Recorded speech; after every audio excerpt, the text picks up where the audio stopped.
ආයිබෝන් වාසනාවන් නිතාමත්ම ක්‍රීඩාශීලී සැන්දෑවක තමයි අපි මේ ඔබ හමුවට ඇවිල්ලා ඉන්නේ. ඉතින් ඔබ දන්නවා 2020 ක්‍රිකට් දැන් ඉතාමත්ම ජනප්‍රියයි. ඉතින් අද තරඟේ ගොඩක් විශේෂයි. හේතුව 2020 ක්‍රිකට් වල දකුණු අප්‍රිකාව කියලා කිව්වම අත් වශයෙන්ම ඉතාමත්ම ප්‍රබල කණ්ඩායමක්. මේ ප්‍රබල කණ්ඩායමට අපේ ශ්‍රී ලංකා කණ්ඩායම කොහොමද මුහුණ දෙන්නේ කියන එක ඉතාමත්ම වැදගත්. ඉතින් ඇත්තටම කණ්ඩායම් දෙක අරගෙන බැලුවොත් අපිට කණ්ඩායම් දෙකම බැලුවට වෙන්නේ එක වගේ. ඔව්. ඒ කියන්නේ දැන් ඇත්තටම බලුවොත් දකුණු අප්‍රිකා කණ්ඩායමෙත් පිටිකරුවෝ හොඳ පිටිකරුවෝ ඉන්නවා. අපේ කණ්ඩායමෙත් හොඳ පිටිකරුවෝ ඉන්නවා. දකුණු අප්‍රිකාවෙත් ඉන්න හොඳ පන්දු යවන්න අපේ කණ්ඩායමෙත් හොඳ පන්දු යවන්න ඉන්නවා. දෙකම එක වගේ එක තමයි මට හිතෙන්නේ පේන්නේ. හරි විචාරයක් ඒක. ඒ පැත්තේ පන්දු යවන්න ඉන්නවා මේ පැත්තේ පන්දු යවන්න එහෙමනේ නම් ක්‍රිකට් වල. එහෙම දෙයක් කතා කරනකොට ඒක කතා කරන්න එපැයි මේ. ඔව්.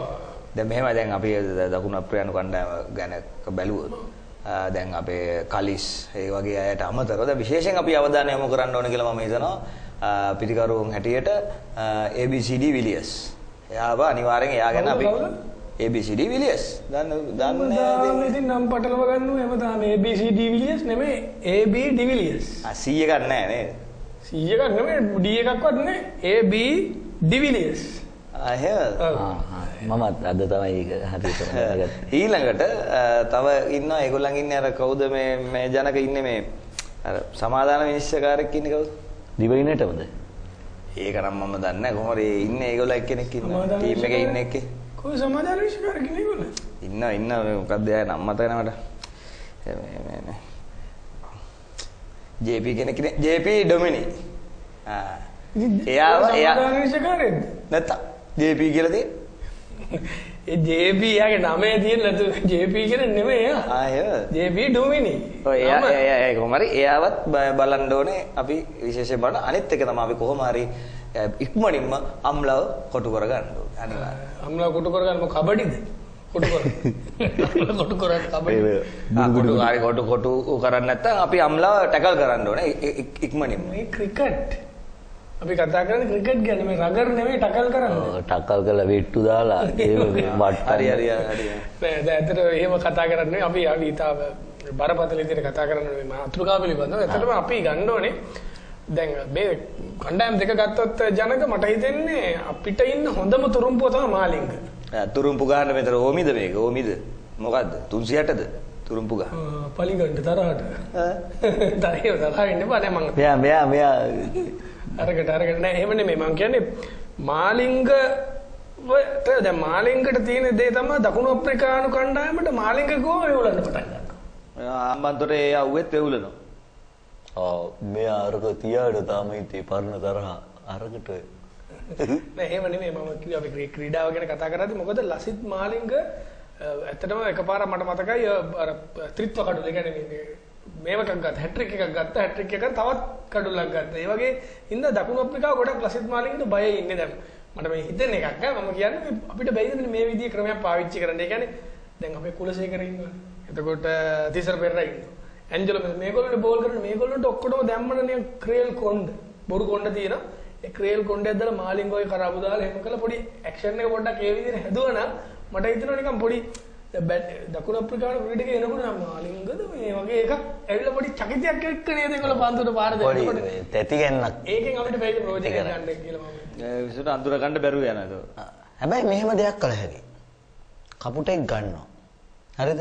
කපුට අරගෙන කේජු කෑලි දෙකක් දෙපැත්තේ තියෙනවා. ග්‍රවුන්ඩ් එකේ. නරියෙකුත් ගන්නවා. කපුටා සහ කේජු කෑලි. ඉතින් බෑනේ කරන්න පොඩ්ඩක් පොඩි ක්‍රමයක් වැඩක් කියන්නේ. නරිය ඕනේ නැහැ. කපුටක් පුරුදු කළ හැකිනේ. සාමාන්‍යයෙන් කපුටන්ව එක එක දේවල් වලට පුරුදු කරන්න ඕන. කපුට හදන්න තහනම්. මේ පැත්තේ ඉඳලා බෝල් කරන අතර වාරේ පිච් එක හරහා මේ පල්ලෙහායින් එහාට පියමනවා. ටිකලකින් ආයෙ එහෙම මෙහාට පියමනවා. එතකොට පොඩ්ඩක් බැට්ස්මන්ලාට පොඩි බෝලෙත් එන අතරේ හැම කපුටෙක් පියාඹනකොට පොඩි ඩිස්ටර්බ් නේ. ඒකට බෝලේයි කපුටයි පැටලෙනවනේ. බෝලේයි කපුටයි කොහොමද පැටලෙන්නේ? ඇයි? සුදු පාට බෝල් එන්නේ ක්‍රිකට් ගහන්නේ. මේ මැච් එතකොට කපුට කළු පාටයිනේ මොකද්ද කියන්නේ? හරි නෙමෙයි. ඉතින් කපුට නෙමෙයි. අපි කොකෙක් පුරුදු කරනවා. කොක්කුම් පුරුදු කරලා තියෙනවා මේ ඔය මාළු විකුණන අය. අපි ඊට වඩා මම හිතනවා අතන දැන් මේ ලසිත් මාලිංග ගැන කතා කරොත් ලසිත් මාලිංගට ඇයි දකුණු අප්‍රිකාව බය කියන එක ගත්තොත් මට හිතෙන්නේ යාගේ අර තියෙන මේ අන්ඔර්තොඩොක්ස් කියලා අපි කියන්නේ. ඒ කියන්නේ ක්‍රමය වෙනස්. යා පන්දු යවන්න අර ස්ලිංග කියලා කියන්නේ මේ ස්ක්වයර් ආම් දාන්නේ. ඒක ඇත්තටම කියන්න ඕනේ නැති. අපි දන්නවා මාලි අපේ යාළුවනේ. අපි දන්නවා ඉස්සර අපිත් එක්ක ඒ කාලේ සෙල්ලම් කරේ.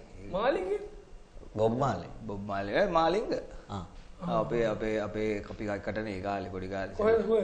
ඒනේ. කොහෙද මොනවා සෙල්ලම් කරේ? අපි ඒ කාලේ තමයි ඔය අත ඔහම එකත් ඒ පුරුදුනේ අපිත් එක්ක සෙල්ලම් කරලානේ. එයා මෙහෙම ඒගොල්ලෝ අපේ යාළුවෙක් ඉන්නවා මාලිංගලා ගෙවල් පැත්තේ අපි එහෙ හිටියේ ඉස්සර. ඒ යාළුවෙක් ඉන්නවා. යාළුවන්ගේ 100ට තියෙනවා මේ ලොකු මේකක් ගෙදරක්. මහා විශාල සාලයක් තියෙන ඒ ගෙදර. අපි සාලේ ඇතුළේ රැට සෙල්ලම් කරනවා ක්‍රිකට් ගහනවා. ඒ කියන්නේ අත්තරපු ගෙදර. දැන් බෝලේ දාන තැන හරියටම උඩ තියෙන පෑන් එක. මෙහෙම දැම්මම පෑන් එකේ වදිනවා. ඒක තමයි මෙහෙම ඒක තමයි පුරුද්දට ගියේ. ඒකද දැන් මාලිංගර මෙහෙම දාන්නේ. හරි. පෑන් එකේ වදිනවට. හරි. ඒක තමයි දිගටම ගිහිල්ලා දැන් ඒක වань ඒක ආශිර්වාදයක් වෙච්ච හැටි. ඔව් අන්තිමට දැන් ලෝකෙ මම හිතන්නේ මුල්ම වතාවට තමයි ඔක රහස මම හිතන්නේ දැනගත්තේ නේ. බොරුවක් කිව්වා. මොකද්ද අපි මාලිලා අපි එකට තමයි හිටියේ. මේ මාලි ගිය යාළු එහෙමනේ ඉතින් ඕන කෙනෙක් කියන්නේ යාළු වෙන්න ඕනේ නැහැ. ඔය ටීම් එකට ආදරයට කතා කරන්නේ එහෙමනේ. දැන් ඒගොල්ලෝ කතා කරන්නේ නැත්නම් එහෙම දැන් මාලිංගට මාලි කියනවා. මයලට මයියා කියනවා. සංගා කියනවා. හරිද? එතකොට තව කවුද? ඇන්ජලෝ මැතිව්ස්ට ඇන්ජි කියනවා. කුලේ කියනවා. ආසියා කියනවා. එහෙම කියනවා ඉතින්. ආසියා කියනවා? ආසියා. ඔය ලෙෆ්ට් ආම් ස්පින් දාන එක්කලා ඉන්නේ මගේ සයිස් වගේ ආසියා. හේරා. හේරත් හේරා කියනවා. ඉතින් එහෙම තමයි ඉතින්. දැන් අතට මේ කියන විදිහට ගාමින්ද කියන විදිහට තව ටික දවසක් කියනකොට කියයි ඒ ඩිල්ෂාන් ඩිල් ස්කූප් එක ගැහුවොත් ඒකට ඔයගොල්ලොත් එක්ක කියලා. අපි පාරේ මෙහෙම ප්ලේන් එකේ ක්‍රිකට් ඇයි? අපි පාරේ ඉස්සර අපි මෙහෙම ලේන් එකේ තමයි අපි ක්‍රිකට් ගහන්නේ. ඉරිදට එහෙම ගහන්නේ පාරේ වාහන යනව නැත්තම්. හරිද? දෙපැත්තේ ගෙවල්. ඉස්සරහයි පිටිපස්සේ විතරයි ඉඩ තියෙන්නේ පාරනේ. ඉස්සරහ ස්ට්‍රේට් ඩ්‍රයිව් එක ගහන අයට පුළුවන් ඉස්සරහට ගහන්න හරවලා එහෙම ගහන්න බෑ. ගෙවල් ඇතුළට ටිකත් අවුට්. මෙහෙම ගහන්න. ඉතින් එයා තමයි පටන් ගත්තේ. අපි කියන්නේ සවල් පාර කියලා. පස්සේ තමයි මේ ඩිල් ස්කූප් කියලා මේ අහස පොළව උල්ලන්නේ ඉතින් බොරු කියනෝනේ අද මෙයා. ඔව් ඇත්තටම අද ඉතින් දකුණු අප්‍රිකාව සමග තරගය පැවැත්වෙන්නේ.